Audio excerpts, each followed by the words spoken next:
Hello, everyone, and welcome to another episode of Message of Hope. And today I'm with Colette Cadranel, who's in Israel. So it's far away to talk to us. Thank you for agreeing to be with us. Thank you. Colette is a 3P practitioner, and she's starting a brand new business calling From Challenges to Strength, right? Welcome, Yes. Colette. Thank you. And I'm going to ask you the same question. Is that as having this understanding how the people works, how does that help you navigate stress or circumstances, events, COVID, whatever you're seeing at the moment? So before I was very stressed and anxiety. I need to have everything planned out or have a really good idea what's going on. And then when I had the 3P understanding, I suddenly realized I was becoming much more calmer and peaceful, very tranquil. And then when I was younger, I was also peaceful and tranquil. But there were a few years that I was really anxiety, panic and everything. So when we had the first lockdown in Israel in March, at first my anxiety went, oh my goodness, what are we going to do? How are we going to cope? How are we going to go shopping and everything? Because we were only allowed to walk more than 100 meters away from our home. Okay. We couldn't go anywhere. So everybody was complaining, like 100 meters is not a lot. So we argued and we said, okay, 500 meters. At least with 500 meters, we could get to the shops. So my anxiety level and my stress level was skyrocketing. It was like we had 2 days or 3 days before we went into lockdown. And we were like fear of the unknown. And I got trapped into that way of thinking after not having that thinking for a long time. And then it dawned on me, we're not the only country having it. I was looking around the world, they're all doing it. They're all having not a good time, but they were all coping with it. And I thought, let's have fun. Let's see what will happen. And for me, I was staying with family members. So because they're quite elderly, so I wanted to make sure they were okay. And I said, okay, let's have fun. So I did some baking, did some more yoga, read books that I didn't have time to do, courses I didn't have time to, doing more exercises. And then I realized if I walk around the building where we live a few times, that would be like walking a mile. So I said, okay, I'm going to do that. And by doing that, I found a secret garden right next to our building, which none of us knew. Hmm. So I said, oh, let's go and see the garden. And it was beautiful and it was all children friendly. And it was like a connection with other neighbors and other people. And we're all walking around with our mask. And it was like, is that someone or that isn't someone? So suddenly my peaceful became very peaceful, very tranquil. And after the lockdown we had, I suddenly felt freer. But during that time, I felt like a bird in a cage. During the lockdown, I felt like a bird in a cage. And you know when the birds suddenly, when you open the door, you fly and you suddenly feel free? That is what I had. But I also enjoyed the lockdown because I spent quality time and catching up with things I never had an opportunity to. And in a few days' time, we're going to go into another lockdown. Oh. But my attitude is, we're going into another lockdown for 3 weeks. And my attitude is completely different. We'd already done all the shopping. We're prepared. We said, okay, we're going to do this, this, and this. We're going to do all the cooking. We're going to catch up activities. We already planned what we're going to be doing in the next lockdown. And it doesn't seem so daunting. And we were in the first lockdown, we had problems getting toilet papers and eggs. Do not ask me what it was about toilet paper and eggs. But I will tell you later. There's a story behind that. I'll tell you later. So we were all panicking about toilet papers and eggs. And you could feel the tension in the shops when you were going to get those eggs. And this time, when we were doing the shopping again, we said, we better get some eggs and we don't need the toilet paper this time. But we were more prepared, and psychologically, my brain is relaxing. I'm not worrying about everything. It said, okay, we're not going to be the first. We're not the first people doing it. And we're definitely not going to be the last people doing it. In fact, the whole world is doing it. And with that, it makes me feel easier. It's sort of like, I wonder what's the universe going to happen. I wonder what other beautiful things are going to happen during our lockdown. What will happen in nature? You know, like dolphins came into Italy, into the river. I wonder what's going to happen. Because I feel during this pandemic we're in now, the nature is restoring itself and it's getting back to basics. And I feel like we've been on this treadmill the whole time and we haven't had time to get off this treadmill. This is giving us the opportunity to get off the treadmill, seeing what is really important for us. And once you take away all the material stuff, you really find out who you are and what is so important.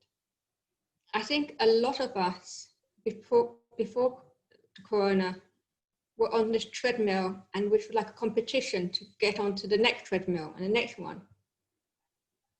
I think this time it's forcing us to stop,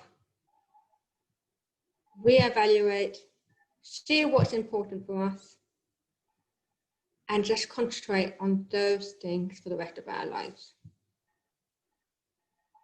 Because and knowing that we're fine no matter what. Exactly. And go back to your childhood or go back before technology came into our lives. Because I think we lost technology is fantastic.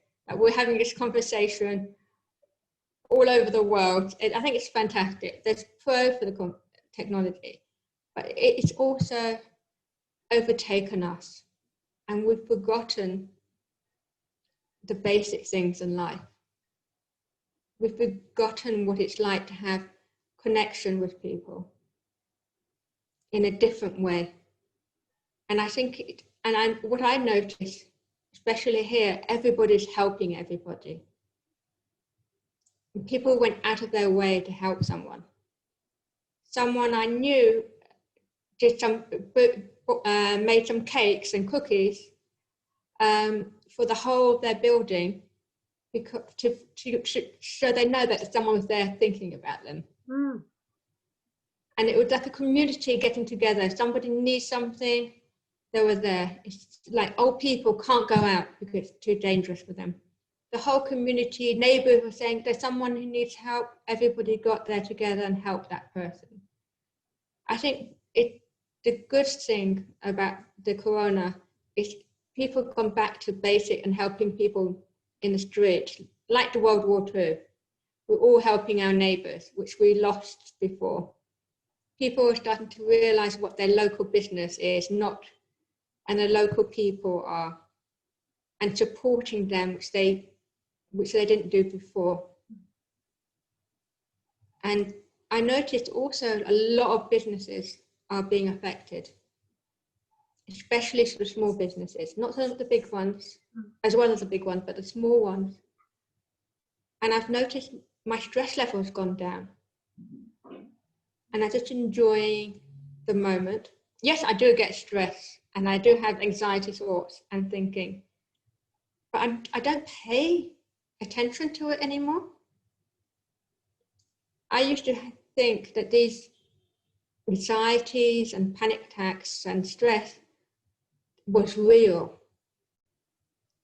And with this understanding, I realized it wasn't real. It was me talking to me and making everything up. So that's how I see it. And yeah, that's why they say there's information in the feeling. yeah. When there's information, oh, that's my mind making things up. Yeah. Exactly. And I just have this peaceful inside feeling. And sometimes when I can't go out and I want to go and see the sea, I listen to some music of the sea and it relaxes me completely. And, or if you want birds or whatever it is, nature, whatever. When I hear that, it gets me back to one. And I feel in a line with the universe again. Because the universe is, we're all affecting the universe in some way or form.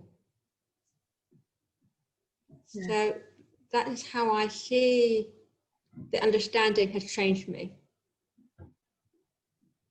into a much more, even more peaceful than I was. And I appreciate things even more than I had before. Because your life can change. Your life can change in an instant. Now it's the future, as I say. So that's how I see it. Oh, that's beautiful. Thank you. Thank you, Colette. And I just want to go back to the toilet paper thing because it's so funny. And what I've heard is that when there was the stress, not sure how it was called in English, but I know the H1N1, the big crisis a few years back. And in China, they closed the border between Hong Kong and mainland China. Our Hong Kong has to import toilet paper from mainland China. So when they closed the border, toilet paper couldn't cross, right? And there was a shortage of toilet paper in Hong Kong. So that's all it started, right? And now when all the thing, not all the lockdown, people in Hong Kong says, oh no, not toilet paper anymore. And so because they remember, and then that mentality somehow spread around the world. And everybody was after toilet paper. So that's the story behind everything. Hysterical, absolutely hysterical. So only Hong Kong, no, not the rest of the world, but somehow it's spread around the world that, oh my God, we need toilet paper. That is hysterical.